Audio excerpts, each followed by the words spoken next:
Hit Radio, l'essentiel de l'actualité.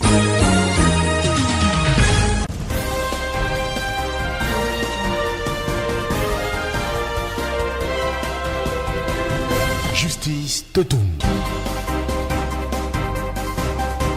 Mesdames et messieurs, bonsoir et bienvenue à ce bulletin d'information sur Hit Radio. Cambriolage à la mairie d'Ikounou. Nous sommes à Yaoundé, le siège des élus et de l'administration communale de l'arrondissement de Yaoundé 4 a été visité par des malfrats. Difficile pour le moment de dresser un bilan de ce cambriolage. L'enquête ouverte par les éléments de la police n'a pas encore livré ses secrets. Joseph Lay, le ministre camerounais de la fonction publique et de la réforme administrative, vient de prendre une décision inhabituelle. Dans une note portant sa signature, il invite les usagers de son ministère à lui réécrire directement à son adresse mail professionnelle en cas de besoin. Sa démarche, qui s'inscrit dans une logique de proximité, vise à prêter une meilleure écoute aux préoccupations des usagers qui ne devraient plus forcément avoir à se déplacer pour le suivi de leur dossier. Ainsi, au lieu de se déplacer et de dépenser en argent, les usagers résidant hors de Yaoundé pourront suivre l'évolution du traitement de leur dossier auprès des délégations régionales. Ils peuvent y solliciter des renseignements, déposer leur dossier complet ou obtenir des informations relatives à l'évolution du traitement de leur dossier en précisant leur adresse complète ainsi que leur administration de rattachement. En cas de lenteur ou d'irrégularité, les usagers pourront se plaindre directement par mail via l'adresse communiquée par le ministre de la fonction publique joseph.le@minfopra.gov.cm. En économie, la masse salariale dédiée aux seuls fonctionnaires et agents de l'État au Cameroun est passée en l'espace d'une dizaine d'années du simple au triple. C'est ce que révèle Cyril Edou Aolo, directeur général du budget. Il déclare que le montant a été de 393 milliards de francs CFA en 2006 et a fléché à 945 milliards de francs CFA dans le cadre du budget 2017. Les effectifs de la fonction publique sont passés de 163 000 agents en 2006 à environ 322 000 en 2017. Cela est dû au recrutement enregistré pendant la période concernée. L'enveloppe prévue par l'État du Cameroun au cours de l'exercice 2018 est d'une valeur de 1185,5 milliards de francs CFA pour le personnel, c'est-à-dire 1024 milliards de francs CFA pour les salaires des fonctionnaires et 161,5 milliards de francs CFA pour les pensions. Parlons de toute autre chose à présent. La fermeture imminente de l'aéroport international de Douala est une intox. Le directeur général des aéroports du Cameroun, ADC, dément les informations qui font croire que l'Organisation de l'aviation civile internationale, OACI, aurait recommandé au terme d'un audit la fermeture de l'aéroport international de Douala. Pour convaincre ceux qui sont intéressés par cette affaire, le directeur général des ADC indique que l'audit qui est supposé avoir conduit à la suspension de l'aéroport de Douala n'a pas encore eu lieu. Il indique par ailleurs que l'Organisation de l'aviation civile internationale est en mission d'audit et de sûreté dans les aéroports de Yaoundé, Simalène et Douala sous l'égide de l'autorité aéronautique dans le cadre de son programme de surveillance universelle des États membres dans la mise en œuvre des mesures de sûreté. Son travail a commencé le mercredi 18 avril 2018 par l'aéroport de Yaoundé et elle sera à l'aéroport de Douala du 22 au 27 avril 2018.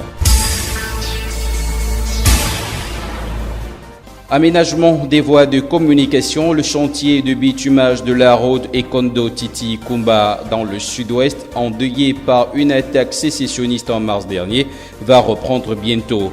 L'annonce a été faite au cours d'une rencontre à Yaoundé entre le ministre camerounais des Travaux publics, Emmanuel Ganou Djoumissi, et l'ambassadeur de Tunisie au Cameroun, Jalel Snoussi.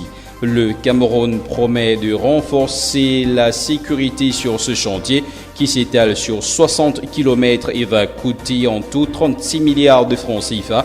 Les travaux avaient été interrompus le 15 mars 2018 après l'enlèvement des travailleurs tunisiens et camerounais sur le chantier. Le rap attribué aux mouvements armés qui réclament la sécession dans les régions anglophones du Cameroun avait pris fin le 20 mars avec la libération des otages et la mort d'un des Tunisiens enlevés, le nommé Khalel Tinsa. Il était l'un des employés de l'entreprise tunisienne Sorobat. Celle-ci exécute ce marché qui, au moment de l'interruption des travaux, était réalisé à 10%.